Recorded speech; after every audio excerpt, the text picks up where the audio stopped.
Good evening. Tonight, I'm going to tell you another strange and unusual story of the unexplainable which lies behind the veil. Tonight's story is again based on one of those true but utterly unexplainable happenings which occur time and again from country to country and from age to age.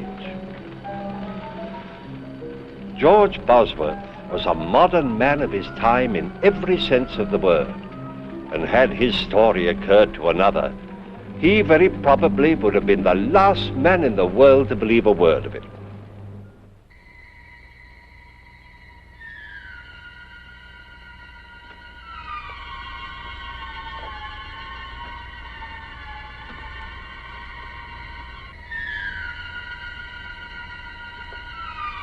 Hart Bosworth had had a busy day, and now, as the last customer left his shop, he prepared to close for the night.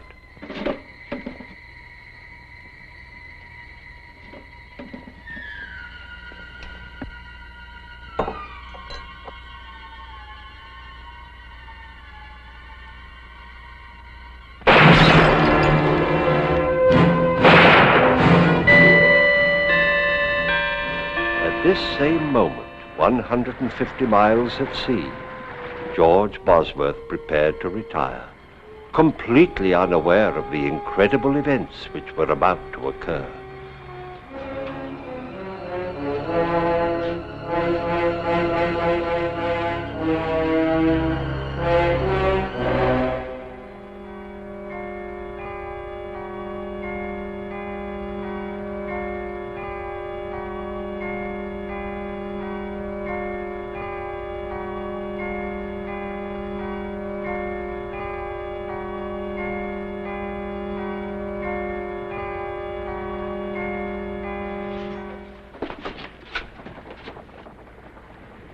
Captain! Captain! What is it, Mr. Bosworth? Captain, I've got to get back to England immediately. I'm afraid that's quite impossible, sir. Oh, please. I'm afraid something's happened. Are you ill, Mr. Bosworth? No. Well, yes, maybe. I don't know. I can't explain, Captain, but I must return at once. Mr. Bosworth, we're 150 miles from Dover, and I have a schedule to maintain. If I were to turn round and go back without good and sufficient reason, I would in all probability lose my position. But this is an emergency. There are rules and regulations covering all emergencies at sea. Perhaps if you could tell me why... Well, I think my brother is... I can't tell you, Captain. It's terribly important.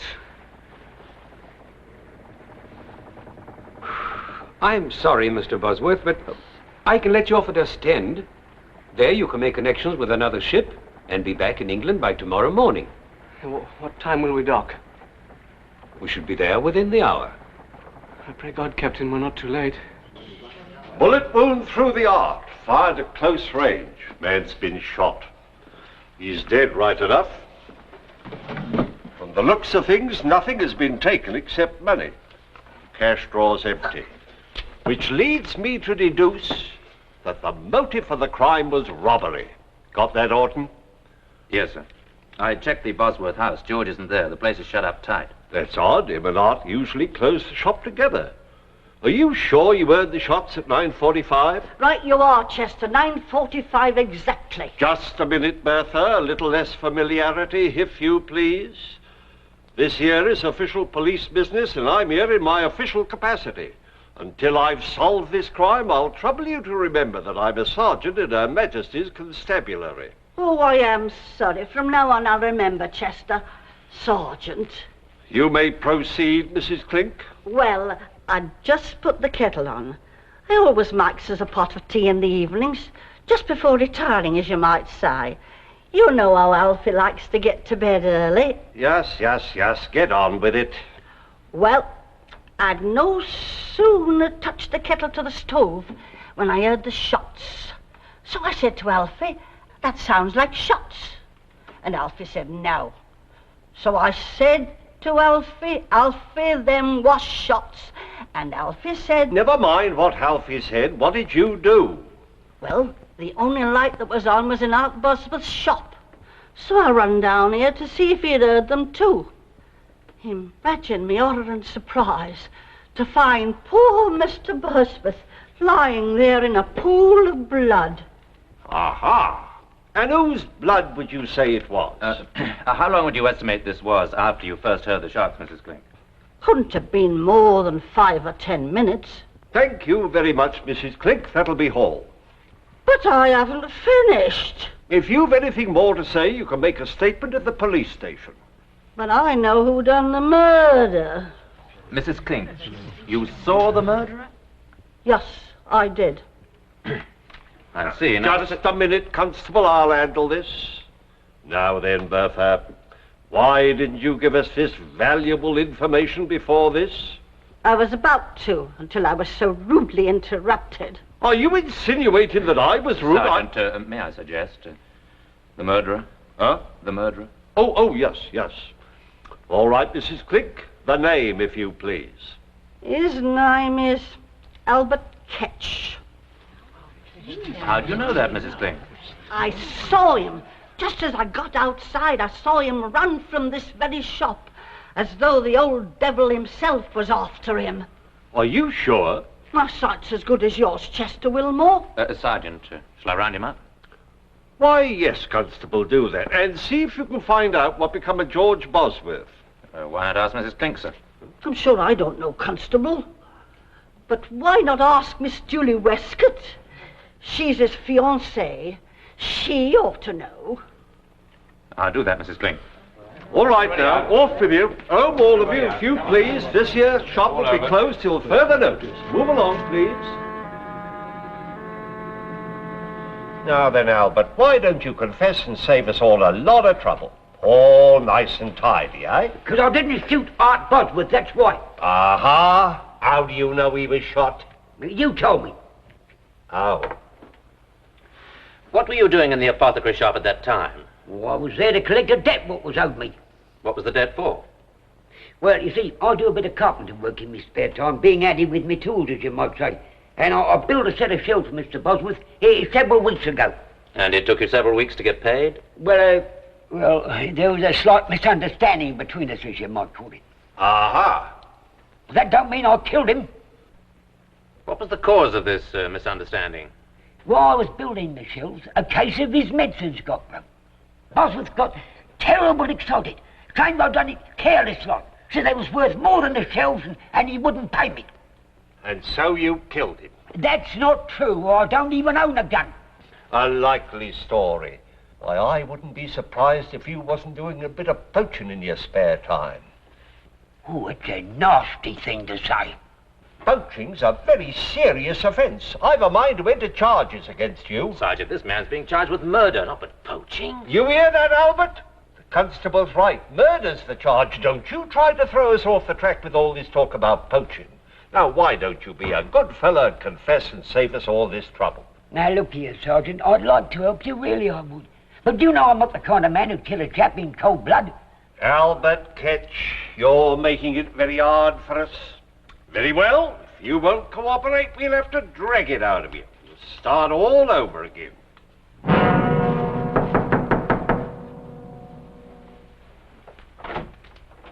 George, darling. What's happened?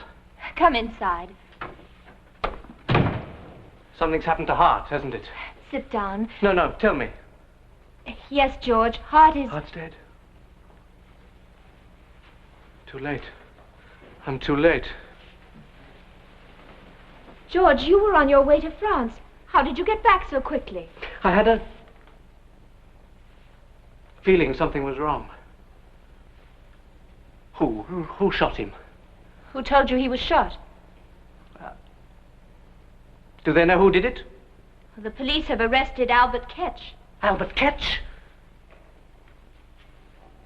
But he didn't do it. Darling, I know this has been a terrible shock, but you weren't here. How do you know he didn't do it? Julie, please, take me on trust for now. Albert Ketch had nothing to do with Hart's death. Darling, you're upset. Why don't you lie down for a little while? I'll bring you some tea. No, please, I've got to convince the police that they're making a mistake. They've no reason to hold Albert. Darling, you asked me to trust you. I do. You know that. Can't you even tell me how you can be so certain? Julie, have I ever shown any signs of insanity? Of course not. Well, I haven't told you yet how I came back so quickly or why. I never even got to France. Because on the boat I had a vision. Of what? The whole thing. The whole thing? Yes. I saw the murder being committed.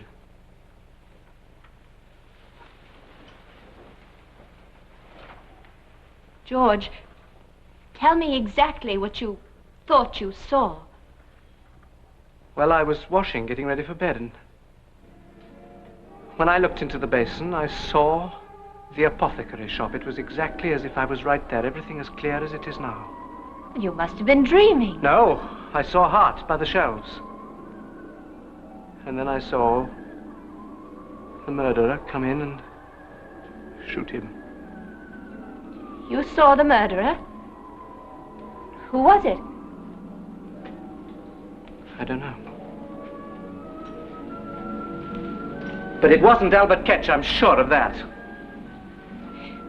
George, you can't tell anybody this. But I must. Ketch is innocent. Julie, you believe me, don't you? What difference does it make whether A great deal of difference to me.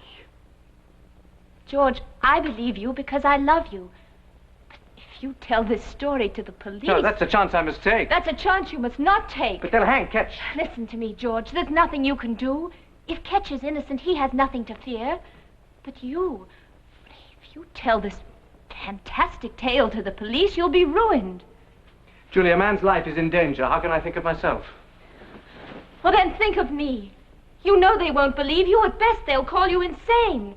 And how will I feel? Hearing people talk behind your back, pretending I don't hear them, whispering? Julie, this is not Hart. You know how he worked to build up the shop. Will you let all his work go for nothing? Well, that's what'll happen. Do you think people will do business with a man who sees things? I'm sorry, Julie. Whatever anybody thinks, I've got to try.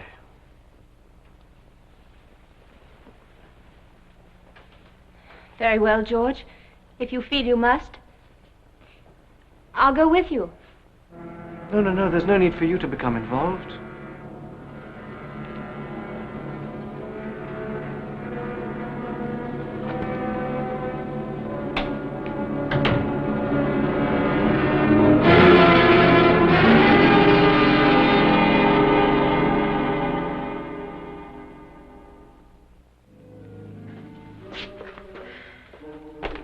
Nothing back there, sir. Oh. Well, in that case, we'll have to continue our search in here.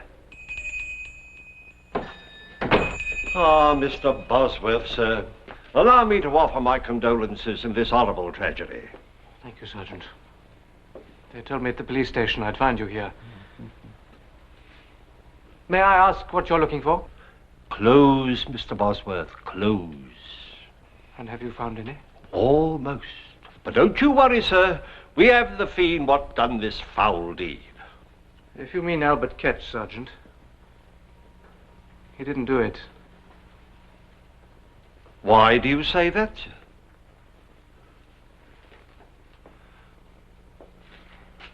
Well, I ask you again.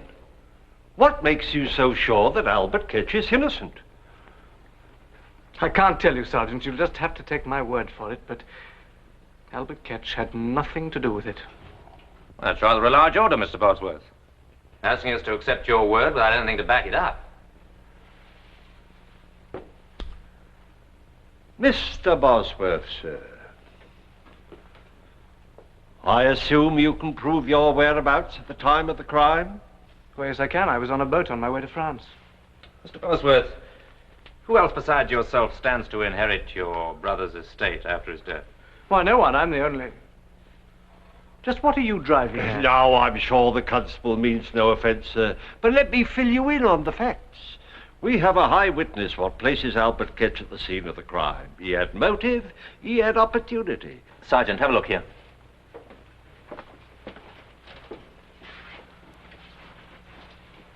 Looks like an O. It's a bullet hole, I think. Have I your permission to... Help yourself, constable. It's rather a small caliber. As you say, very small. I'm sure it comes from a derringer. A derringer? Well, wouldn't that prove that Albert Ketch had nothing to do with it? Why do you say that? What would Ketch be doing with a little gun like that? Mr. Bosworth's right, sir. It's hard to accept the fact that Albert Ketch would be in possession of a derringer. Unless it was deliberately given to him by somebody. Now look here, Constable. So you refuse still to tell us why you think Albert Ketch is innocent? I can't tell you, Sergeant. I'll submit a possibility to you, Mr. Bosworth. I'll submit it's possible you needed money badly enough to want your brother out of the way. I submit that your insistence on Albert Ketch's innocence may very well be more than just a desire to see justice done. And what do you have to say to that, Mr. Bosworth? Nothing. Am I under arrest? Not as yet, but I shall have to ask you to remain within call.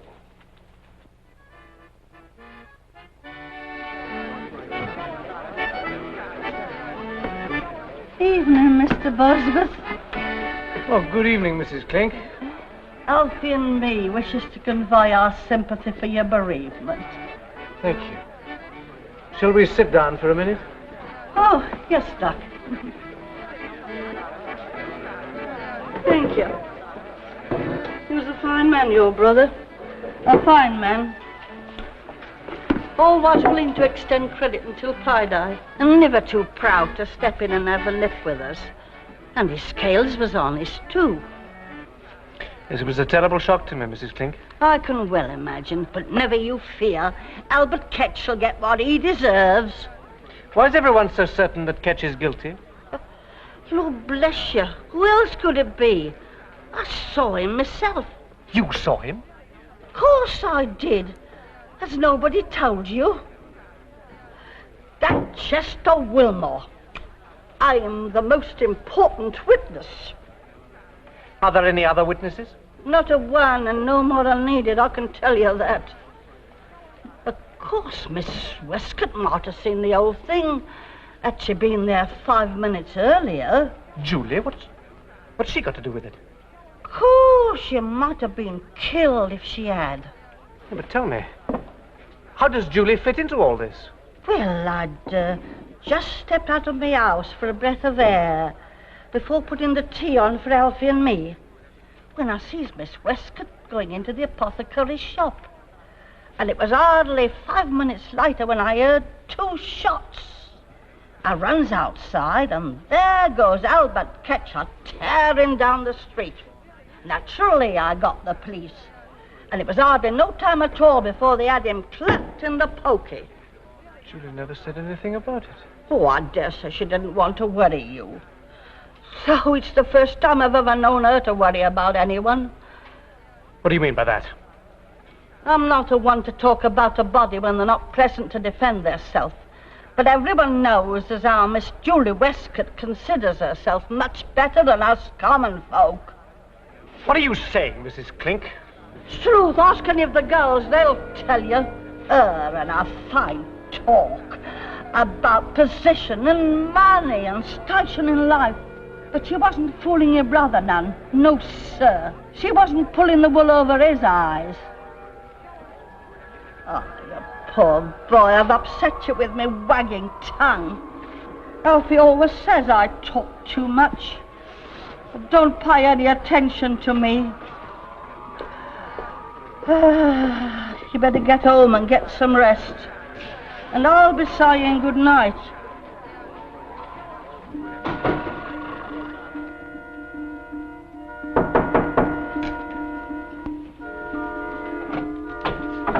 George, darling, I've been frantic. Where have you been? I've been walking.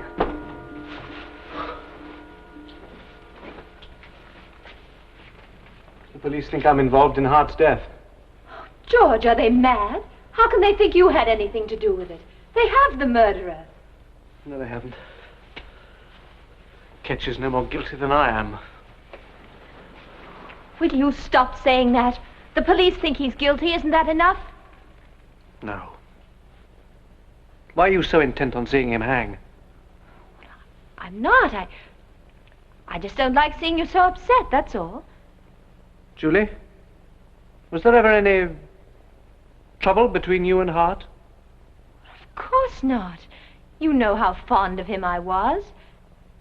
Except, well, he thought I was too ambitious, didn't he? Well, Hart was an old-fashioned man. He thought a woman's place was in the home. George, you know I only want what's best for you, don't you? Yes, of course. A woman needs security, a home, children, a husband she can be proud of. I know, you've been very patient. Well, not really, George. There were times during the last 5 years when I wanted to scream. When I wanted to say to Hart, why won't you pay George enough money so we can be married? He's earned it. He deserves it.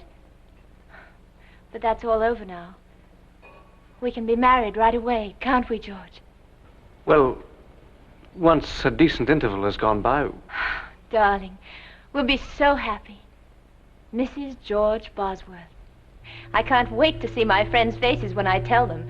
They didn't think it would happen, you know, really. They didn't think I knew they were snickering behind my back. As if I couldn't tell what they were thinking. That Julie Westcott, she isn't getting any younger. If George doesn't ask her soon, she may not get any more chances. Aren't you exaggerating just a little? Well, perhaps, just a little.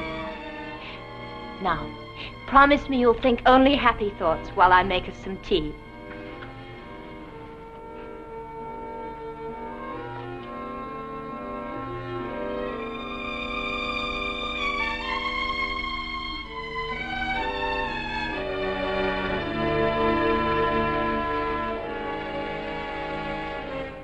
Julie? Yes, dear? About Albert Ketch. I've been thinking perhaps you're right. There really is nothing more I can do. I'll see that he gets a good solicitor, of course. That's very generous of you, George. And as soon as I can, I'll put the shop up for sale. And then we'll be married and we'll move to somewhere... What's the matter? What did you say? We'll be married as soon as I can sell the shop. You can't sell it. Why not? Oh, I know how you feel, but I can't stay here where everything reminds me of Hart. You don't know how I feel. Julie, what's the matter with you? Weren't you listening to me? We live here. Our friends are here. You're an important member of the community, and I'll be your wife, George. They'll respect us. As long as we're together, what does it matter where we live? I won't have it. The shop is doing well here. We have money and position. Do you think I want to start again at the bottom? Not knowing anybody, not being anybody? I forbid it. Julie, you're losing your perspective. I welcome your help, but I must make my own decisions. Welcome my help? Well, that's funny, George. Without me, there'd be no decision for you to make. What are you saying? You've had 5 years to make a decision, but your precious brother stood in the way. Well, I made it for you. He's gone, and I won't let you throw away everything I've worked for. George, listen. I did it. For you, for both of us. How could you? Julie! I wanted you. I needed you. Hart stood between us, and I couldn't bear it any longer. But it's all over now, George. He's gone. There's just the two of us. And we'll be happy, George. You'll see. George, don't leave me. Please. I'm going to find Sergeant Wilmore. George! George!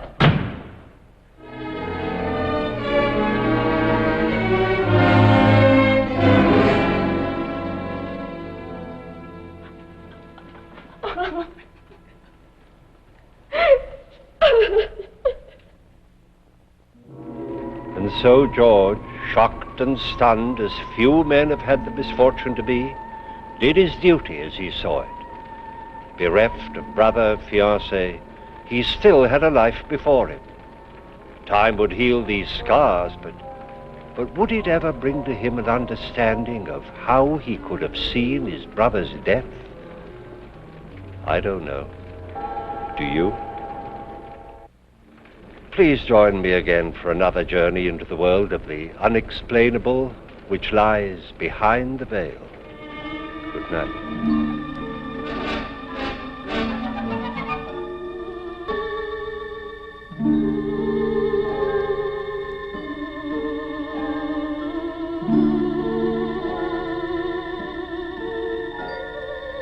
Thank you.